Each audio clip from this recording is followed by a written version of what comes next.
करुणा भवन।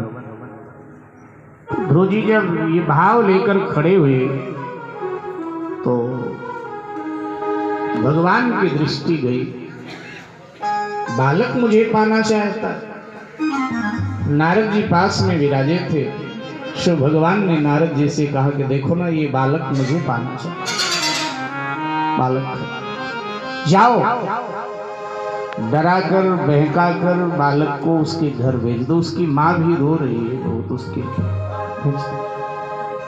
नारद जी ने कहा अगर हमारे बहकाने में नहीं आया, वो डिगा नहीं, अडिग रहा कि नहीं मैं तो घर नहीं जाऊंगा, मैं तो भगवान को पाऊंगा, तब भी तो बताओ क्या करना है आगे मुझे। मैं कोशिश करूंगा वापस में जाऊं, लेकिन ना गया तब भगवान ने कहा फिर उसे आप दीक्षित कर देना, अपना शिष्य बना लेना, और जब आप अपना शिष्य बना लोगे तो मैं कृपा कर ही दूंगा। जाओ। नारद जी महाराज आए और आकर के ध्रुव जी को कहने लगे, बेटा तुम्हारी माँ रो रही है तुम्हारे याद में, और बालक हो भी तो खाने खेलने की उम्र है, किस चक्कर में पड़ गए, किसने बहका दिया तुम्हें? अरे भैया भक्ति से कोई लाभ नहीं है, दुर्दशा करनी होती है अपनी और कुछ नहीं।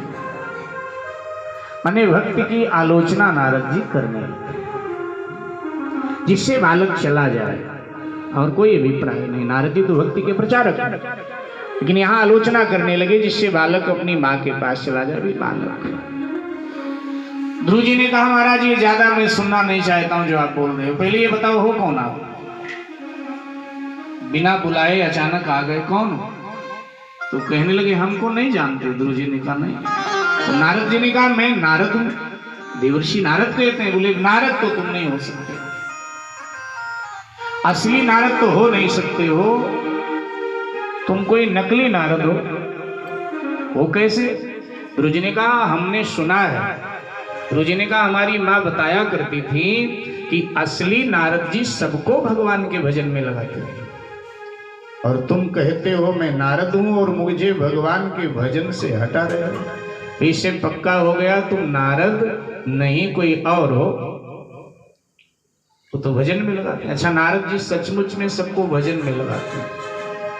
एक महात्मा जी बता रहे थे कि एक बार नारद जी महाराज भगवान के यहाँ पधारे वैकुंठ में, तो नारद जी को लगा कि देखूं भक्तों की सूची घटी है या बढ़ी है। भाई हर कोई अपनी संख्या बढ़ाना चाहता है। अब नारद जी भक्त हैं तो भी तो चाहते कि हमारी संख्या बढ़े। सो नारद जी को लगा सूची देखूं, तो नारद जी ने कहा महाराज वो भक्तों वाली कापी कहाँ है जिसमें भक्तों का नाम लिखा है? उन्होंने कहा उस तरफ होगा, देख लो। तो नारद जी ने देखा, वो निकाला पूरा पोथी, तो उसमें खोल कर देखने लगे तो 2 भक्तों का नाम कटा हुआ था, लाल स्याही लगा दी गई थी। तो नारद जी को बड़ी चिंता हुई, संख्या बढ़नी चाहिए तो घट गई, 2 लोग घट गए।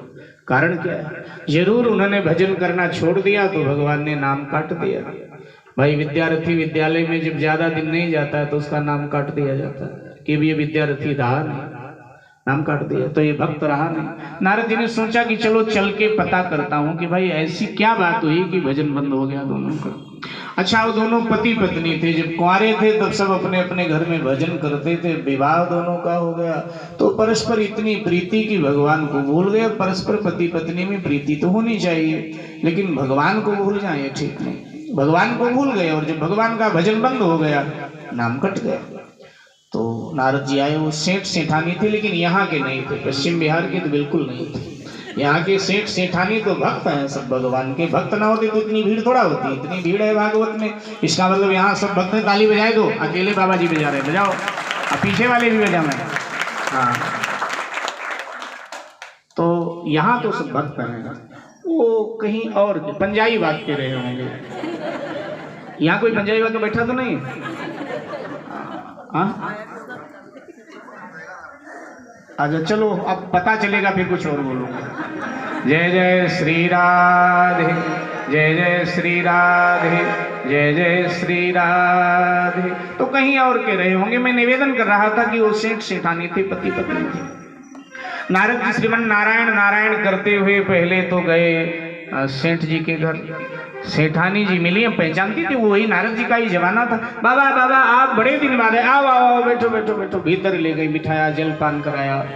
और अब नारद जी चलने को हुए तो धीरे से उन्होंने पूछा, बाबा कुछ बताते भी हो? अच्छा, ये बातें पुरुष नहीं पूछते हैं, ये बातें माताएं बहनें ज्यादा पूछती हैं। मंदिर हो, बस हो, ट्रेन हो, जो हो, कथा हो, कीर्तन हो, कोई हमारे जैसा मिल जाए तिलक चंदन वाला तो हाल चाल पूछने के बाद धीरे से जरूर पूछेंगे, महाराज कुछ बताते भी। अब हम तो सफर में रहते हैं, बस ट्रेन में वारों में ना घूमते रहते ना मिलते रहते लोग। अच्छा, अगर हम कहें कि नहीं कुछ नहीं बताते हैं तो जब मुड़ेंगे तो कहीं ऐसे ही बेस बना के घूम रहे हैं। इन्हीं लोगों की तो मौज है आजकल, ये भी सुना देते हैं, कुछ जानते ही नहीं, बताएंगे क्या, इन्हीं लोगों की मौज है। अच्छा, अगर हम कह दें कि हम बताते हैं तो फिर आगे पूछते क्या बताते हो, तो हम जो बताते हैं बता रहे हैं, तो हम कहते हैं हम बताते हैं हनुमान चालीसा का पाठ रोज किया करो, और स्नान के बाद सूर्य को जल दो, तुलसी मैया को जल दो।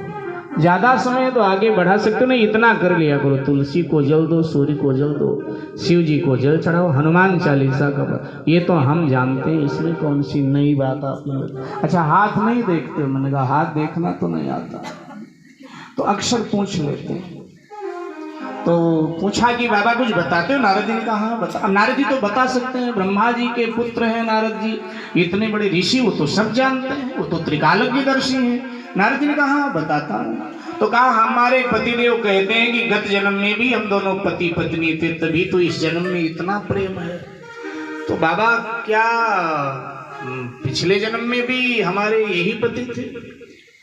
और नारद जी ने कहा देखो तुम्हारा तो देवी मुझे नहीं मालूम है, मैं पिताजी के रजिस्टर में देख के आऊंगा फिर बताऊं। तुम्हारे पति का तो आज ही पढ़ के आया, तुम दोनों पति पत्नी नहीं थे, और तुम्हारे पति इतने बड़े आदमी भी नहीं थे जो कहते हैं पिछले जन्म में बड़े आदमी थे। बोले क्या थे? बोले समुद्र के किनारे नमक बनाया करते थे, लुनिया थे। अरे राम राम राम, लुनिया, हाँ मजदूरी करते थे, नमक बनाते थे। अच्छा अच्छा, सच बाबा? अरे आपको हमारी बात पर यकीन नहीं तो जब सेठ जी रात को सो जाएं तो उनके तलवे को चाटना, खारा खारा लगेगा, समझ लेना नारद बाबा की बात पक्की। ठीक है महाराज, ठीक है, राधे राधे किया, चल पड़े नारद जी। अब सेठ जी के प्रतिष्ठान पर पहुंचे तो सेठ जी भी बैठे थे, देखा नारद जी जा रहे, महाराज महाराज महाराज। नारद जी तो यही चाहते थे, अरे अरे आओ आओ महाराज, अरे वर्षों बाद आप दिखाई पड़े। नारद जी बैठ गए और सब ठीक है? हाँ ठीक है। अब आज इनको भी सूझ गई यही पूछने की। बोले महाराज एक बात बताए कि जाओ, क्या?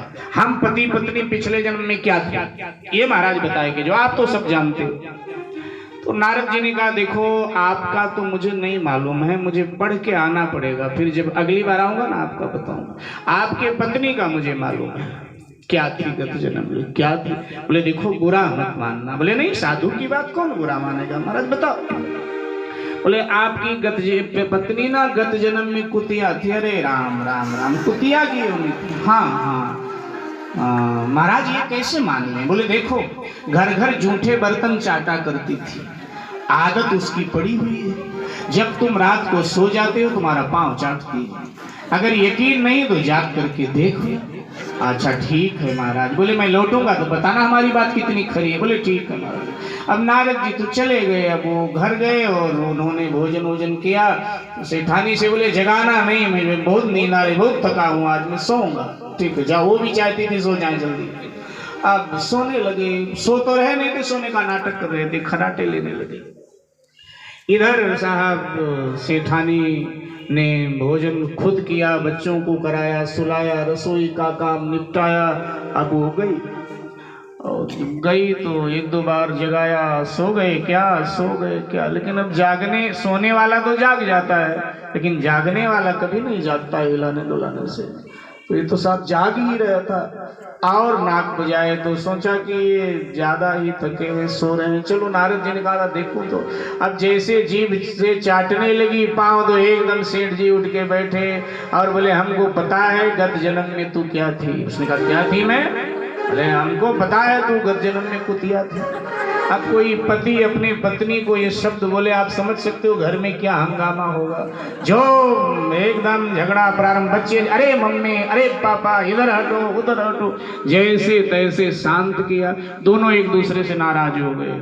अब कोई जरूरी काम पड़े तो वो बच्चों के माध्यम से बात, मम्मी को बोलना आज ये वाली सब्जी बना लें, अब पापा को कहना आज बाजार से ये ले आएंगे, घर का काम काज निपटा ले, बच्चे चले जाएं विद्यालय और ये बैठ करके राधे राधे राधे राधे राधे राधे राधे, और उधर वो भी प्रतिष्ठान पर कोई आ जाए तो लेन देन की बात कर ले, और कोई नहीं तो उधर वो भी बैठ करके राधे राधे राधे राधे राधे राधे। नारद जी ने छुप के देखा है तो राधे राधे होने लगा भाई, तो फिर गए रजिस्टर उठाया तो दोनों का नाम भगवान ने दोबारा से फिर भक्तों की श्रेणी में चढ़ा दिया था। भजन होने लगा तो नाम फिर चढ़ा दिया। इन प्रकार नारद जी चाहते हैं कि सब भगवान का भजन करें, उसके लिए नारद जी कई बार झूठ बोल देते हैं, कई बार चुगली कर देते हैं, कई बार झंझट लगा देते हैं। उनका मतलब है कि भाई सभी भगवान का भजन करो। इसीलिए नारद जी भगवान को बहुत प्रिय हैं। गीता में भगवान श्री कृष्ण जी नारद जी को कितना आदर देते हैं। अस्वस्था सर्व वृक्षाणाम देवर्षिणाम च नारदा, वृक्षों में पीपल मैं हूं मानी मेरी विभूति है, और ऋषियों में नारद मैं हूं माने मेरी विभूति, माने मुझे बहुत प्रिय है। ये भगवान श्री कृष्ण गीता में बोले। तो कहा तुम कोई नकली नारद हो? बोले नहीं नहीं मैं असली नारद हूं। और अब नारद जी ने ध्रुव जी महाराज को 12 अक्षर मंत्र का उपदेश दिया, कहा इस मंत्र का जप करना। ध्रुव जी महाराज 12 अक्षर मंत्र का जप करते हैं। देखो मेरे भाई बहन, मंत्र सभी शक्तिशाली है, कोई मंत्र छोटा नहीं है, कोई मंत्र बड़ा नहीं है, किसी की महिमा कम नहीं है, सभी मंत्र महिमावंत हैं। बस आपकी श्रद्धा, आपका विश्वास किस मंत्र पे अधिक टिक रहा है, उस मंत्र का आप जप करें। कई लोग तो छोड़ते जाते हैं, करते रहते हैं, कुछ दिन कोई मंत्र, कुछ दिन कोई मंत्र, कुछ दिन कोई मंत्र, हाँ एक को नहीं पकड़ते। ध्यान दीजिए, मंत्र सुषुप्त अवस्था में होते हैं, और जब लंबे समय तक साधक उस मंत्र का जप करता है तब मंत्र जागृत होता है, और जब मंत्र जागृत होता है तो अपनी महिमा प्रकट करता है, साधक को जो कामना है उसकी सिद्धि करता है। लेकिन हम लोग क्या 10 दिन हनुमान चालीसा पढ़ा तो अब उसको छोड़ा तो दुर्गा चालीसा पकड़ लिया, महामृत्युंजय पकड़ लिया, अब कुछ नहीं हुआ तो नवारण मंत्र पकड़ लिया, तो अब बुधादस पकड़ लिया, क्योंकि हम टिक ही नहीं पाते हैं, एक को पकड़ ही नहीं। जब तक वो जागृत अवस्था में होने वाला तब तक हम छोड़ देते हैं उसको, फिर और पकड़ देते, सारी जिंदगी यही करते हैं। सभी मंत्र महिमावंत हैं, कोई कम नहीं मेरे भाई। तो 12 अक्षर मंत्र का ध्रुव जी जप करते हैं और भगवान का भजन करते हैं। 6 महीने तक ध्रुव जी महाराज ने 12 अक्षर मंत्र का आश्रय लिया है, और अब भगवान प्रकट हुए, ध्रुव जी को उठाया, अपनी गोद में ले लिया और कहा दुनिया में अब किसी में इतनी ताकत नहीं जो तुझे मेरी गोद से नीचे उतार दे। अब जगत नहीं, अब जगदीश की गोद में स्नेह दे। ध्रुव जी को कहा कि आप अपनी माँ के पास जाओ। देवर्षि नारद के द्वारा तुम्हारे पिता और तुम्हारी सौतेली माँ को ये बताया जा चुका है कि मुझे मेरी प्राप्ति तुम्हें होगी। वो लज्जित हैं दोनों। जब तुम माँ के पास जाओगे, तुम माँ बेटों को लेने आएंगे, तब तुम राजमहल में प्रवेश करोगे।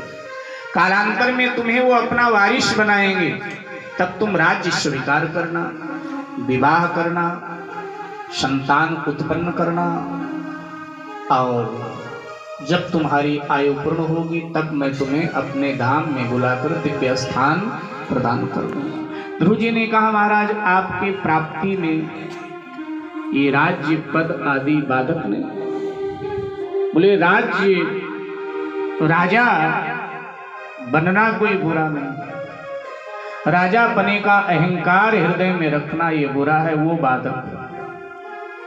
पद बाधक नहीं हो सकता कोई मेरी प्राप्ति में। ध्यान दीजिएगा, पद कोई भी मेरी प्राप्ति में बाधक नहीं हो सकता है। पद का जो अहंकार होता है ना कि मैं ये हूं मैं हूं, वो मेरी प्राप्ति में बाधक है। राजमहल में रहना बुरा नहीं, राजमहल को दिल में रखना बुरा है कि हम राजमहल वाले। राजमहल में रहो, लेकिन राजमहल को मन में मत रखो। ध्रुव जी महाराज भगवान को प्रणाम करते हैं, भगवान अंतर्ध्यान होते हैं। ध्रुव जी माँ के पास अपने आए और उत्तानपाद सुरुचि लेने आए। भगवान का आदेश था, ध्रुव जी महाराज राजमहल में प्रवेश करते हैं। कालांतर में उत्तानपाद महाराज ने ध्रुव जी को अपना वारिस बनाया, ध्रुव जी राजा बना। शिशुमार नाम के प्रजापति की बेटी भ्रमी से ध्रुव जी का विवाह हुआ। ध्रुव जी के 3 पुत्र हुए, उत्कल, वत्स और कल्प।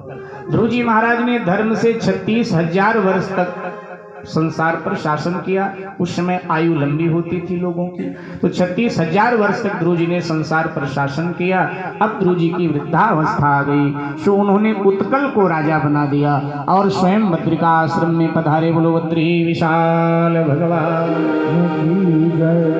बद्रिका आश्रम में पधार कर वृद्धावस्था में पुनः भगवान के भजन में तल्लीन हो गए। ध्रुव जी की आयु पूर्ण हुई। मृत्यु महारानी आकर खड़ी हुई ध्रुव जी के सामने और कहने लगी, ध्रुव जी आपकी आयु पूर्ण हो चली है, आप मेरे सर पे पांव रखो, मैं भगवत धाम आपको पहुंचा दूं।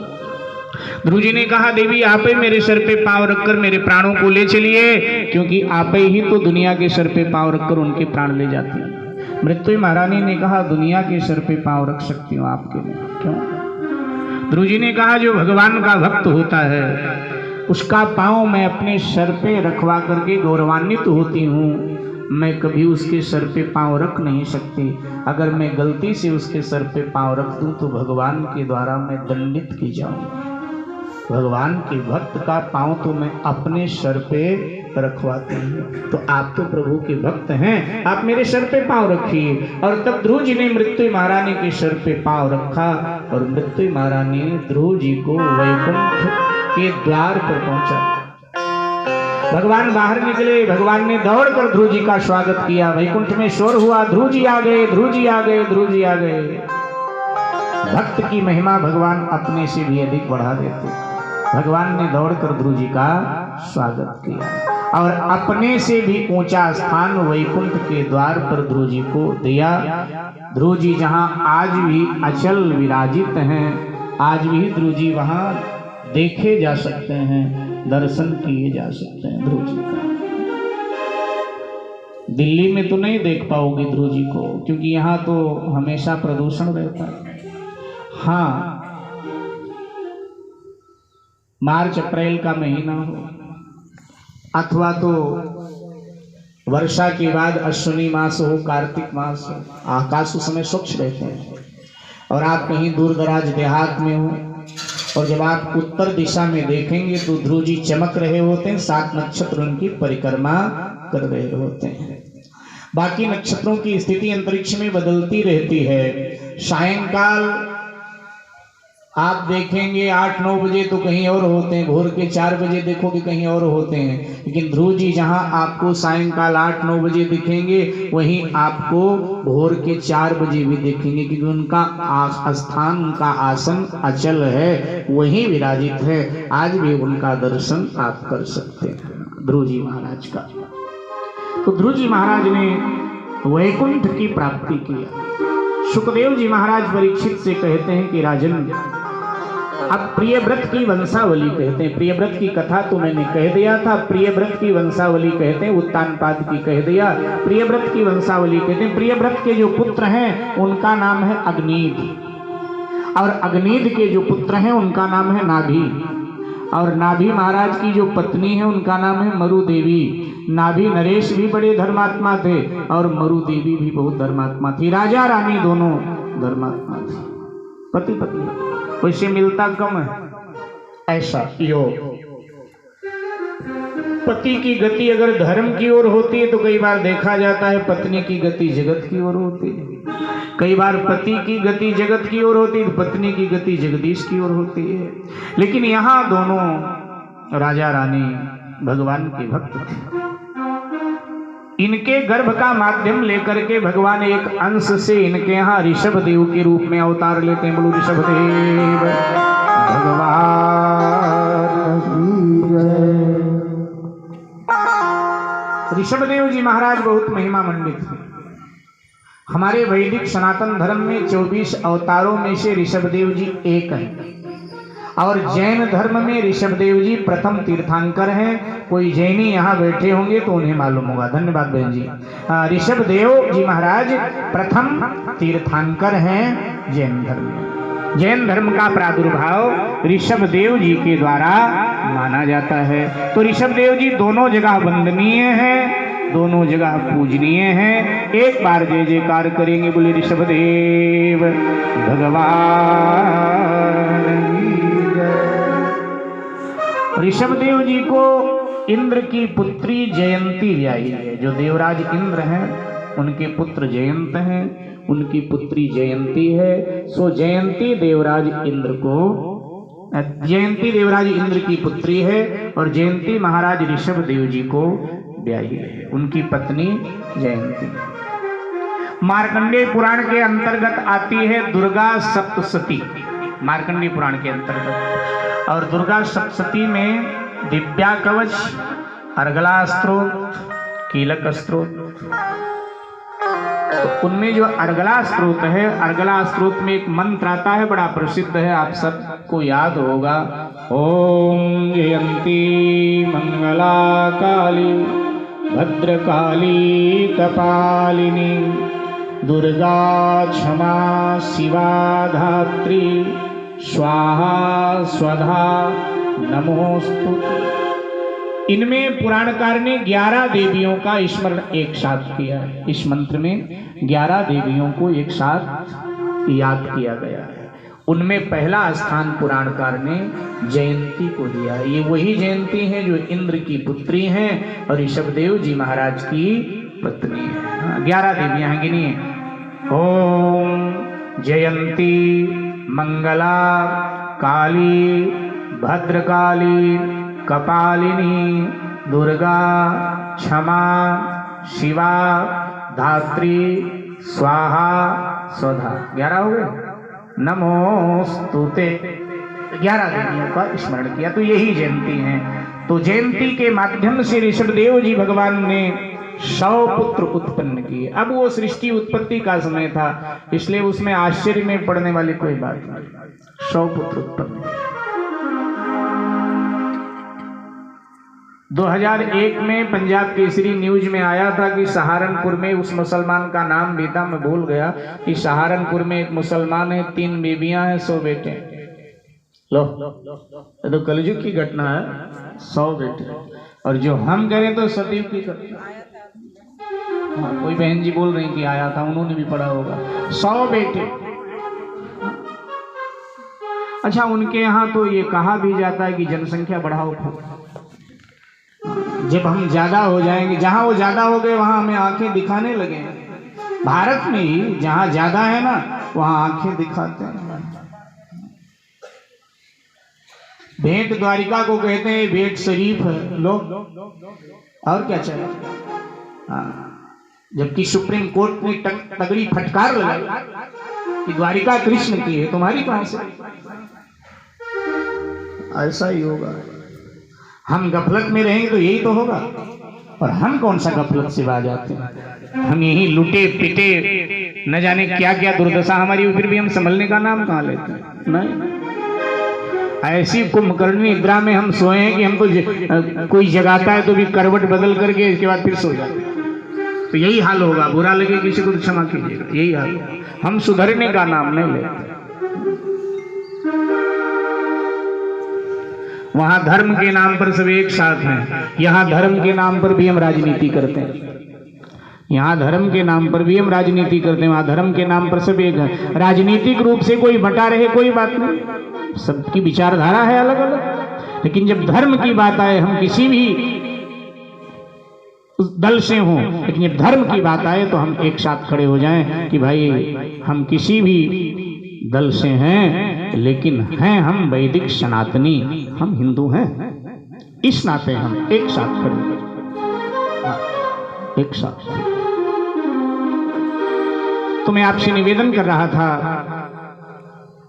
जय जय श्री राधे, जय जय श्री राधे, जय जय श्री राधे। ऋषभदेव जी महाराज के 100 पुत्र, उनमें से 81 पुत्र ब्राह्मण बने, कर्मकांड के रचयिता बने। ब्राह्मण। शेष जो 9 थे 9 द्वीपों के स्वामी बने, और जो शेष 9 बचे वो 9 योगेश्वर बने। भागवत की भाषा में 9 योगेश्वर। और गोरखनाथ जी महाराज की परंपरा में, एक हमारे देश में गोरखनाथ जी की परंपरा है। गोरखनाथ जी के परंपरा के जो सन्यासी होते हैं ना, वो कान में कुंडल डालते हैं, मुद्रा कान में उनके कुंडल होता है, ये उनकी पहचान होती है। कान में कुंडल हो तो पता चल जाता है अच्छा ये गोरखनाथ जी महाराज की परंपरा के। जगत गुरु भगवान शंकराचार्य के परंपरा के जो संत होते हैं उनके नाम के साथ गिरी, पुरी, भारती, सरस्वती तीर्थ लगा होता है। जो रामानंदाचार्य भगवान की परंपरा के संत होते हैं उनके साथ दास लगा होता है, नाम के साथ उन संतों के दास लगा होता है। तो पता चल जाता है कि भाई ये वैष्णव परंपरा के, रामानंदी परंपरा के लोग हैं, इसलिए इनके साथ में दास शब्द जुड़ा हुआ। तो वहां इनको नवनाथ कहा जाता है। इन 9 योगेश्वरों को वहां नवनाथ कहा जाता है मेरे भाई। नवनाथ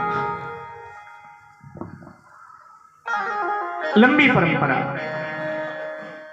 इनके जो सबसे बड़े पुत्र थे ऋषभदेव जी महाराज के, उनका नाम भरत है। भारत में 4 भरत हुए हैं, 4 भरत। एक ये भरत जिनका नाम भागवत में आया है, इनका वैसे पूरा नाम है जड़ भरत। इनको ज्ञानी भरत भी आप कह सकते हो। दूसरे भरत हैं रामायण के भरत, प्रेमी भरत, भक्त भरत, रामायण के भरत, भगवान श्री राम के अनुज भरत। तीसरे भरत हैं शकुंतला दुष्यंत के पुत्र वीर भरत। और चौथे भरत दक्षिण में हुए हैं जिन्होंने भरतनाट्यम की रचना किया, भरत मुनि। भरत नाम के महात्मा भरत मुनि जिन्होंने भारतनाट्यम की रचना की। ऐसे 4 भरत हमारे देश में हुए, चारों महान हैं। इन्हीं के नाम से इस देश का नाम भारतवर्ष पड़ गया। उसके पहले इसको आर्यावर्त बोला जाता था। ये आर्यों की भूमि है। हम सब मूल रूप में आर्य हैं, हम सभी आर्य हैं। ये आर्यों की भूमि है मेरे भाई बहन। आइए कुछ क्षण हरि नाम का आश्रय लेते हैं, भाव श्रद्धा के साथ। जय जय श्री राधे, जय जय श्री राधे, जय जय श्री राधे।